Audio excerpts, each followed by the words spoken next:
Good afternoon. I'm Kayla Schmidt, and welcome to a WNCT Now digital news update. We actually have breaking news out of Chocowinity right now. We're going to take it over to our reporter, Victoria Holmes, who is on scene there. Victoria, tell us what's going on over there. Hi Kayla, I am here at Choco Cleaners, and as you can see behind me, they are assessing the damage of what happened. And I was told that this place has been here since 1951. The owner says that this was his livelihood, and of course, seeing this, you can see that there was a lot of damage. And then once you step outside, the first thing I noticed, besides of course the big hole in the building, was the smell. It smells as if there was something continuing to burn, even though obviously it is cleaned up. At the same time, from what I understand of the driver was able to walk out of his car and to the stretcher. The driver that drove into the side of this building, if you can actually believe it. I was told no one was hurt. There were 3 people here, the police chief, the mayor, and then of course the driver. So at the very least, we have that the driver we don't know his condition, but from what the owner said, he was able to get up and walk out to the stretcher. All right, back to you, Kayla. Thank you, Victoria. And this is a developing story. 9 on your side will update you as we get more information. Well, President-elect Joe Biden and his new running mate, Kamala Harris, are not wasting any time preparing for their new jobs on January 20th. This morning, they met with members of their new coronavirus advisory team to work on plans for taking on the pandemic. The celebrations of their victory are not over. This is a video of people celebrating in Durham, North Carolina. This year marks the 100th year of women voters and now our first female vice president. For many, Kamala Harris's pending vice presidency hits home. Harris is of African, Indian, and South Asian American descent. She made history in California as the first South Asian American senator in 2017. Now she's about to make history again, this time as vice president. Pitt County NAACP President Calvin Henderson says this was something that once seemed out of reach and is now a reality. We are also tracking coronavirus numbers across the state.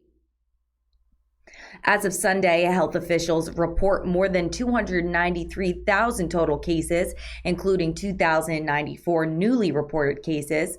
On a positive note, that's actually 582 fewer cases than Saturday.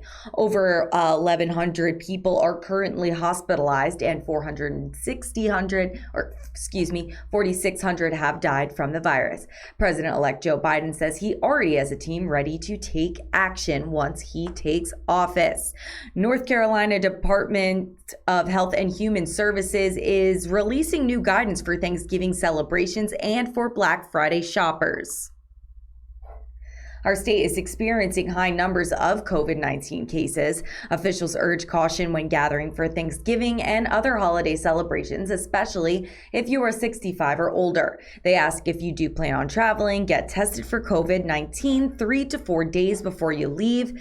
During Black Friday shopping, it is also strongly recommended people do not go in person or into large crowds. People who do shop in person should follow the 3 W's, and to remember, stores are limited to 50% capacity. You know, I like shopping online better anyways, so for me, it's a win. We're going to take a quick break and we'll be back with some weather, so stay tuned. No matter what changes here in the East, one thing always stays the same. I'm your first alert meteorologist, Alex Wassilenko. Aaron Dean, 9 on your side.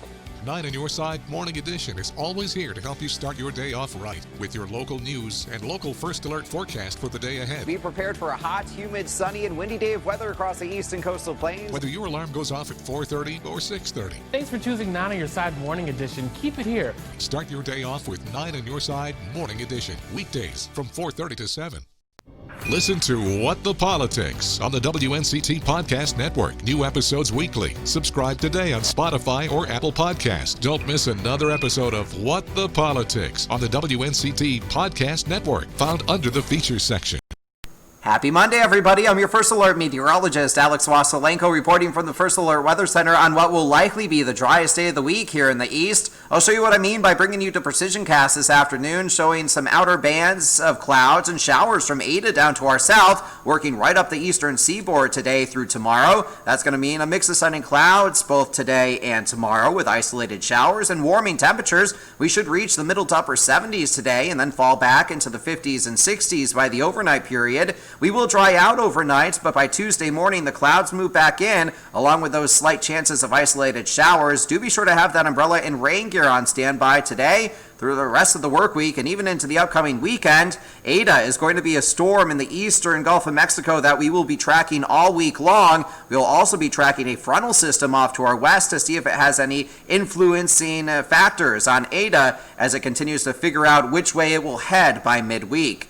To keep up to date on Ada and your local forecast, do be sure to download that free First Alert weather app. Your 7-day inland forecast, again, consisting of a mix of sun and clouds today, more scattered showers by tomorrow, and then we throw in some thunderstorms into the mix for midweek through the end of the week, and even for the upcoming weekend, too, as that frontal system off to our west slowly makes its way into the Tar Heel State. Your 7-day coastal forecast showing much of the same, more unsettled conditions Tuesday through the upcoming weekend. The one constant in the 7-day coastal forecast, though, those temperatures, they're going to remain warm, and conditions will remain quite muggy throughout the week with those daytime highs in the middle to upper 70s. Make it a marvelous rest of your Monday and do your best to savor that sunshine. I'm your First Alert meteorologist, Alex Wasolenko.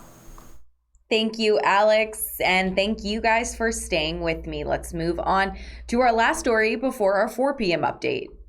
Parents in Onslow County are furious with a school board member-elect admitting he's not interested in benefiting students, just taxpayers. 9 on Your Side has been following reaction from parents, officials, and Eric Whitfield himself. Tomorrow, Tuesday, Onslow County will be having a Board of Education meeting. 9 on Your Side will be at that meeting and will keep you updated. That's all for your WNCT Now digital news early afternoon update. Tune in for another at 4. For now, in Greenville, I'm Kayla Schmidt, 9 on Your Side. Thanks for joining me.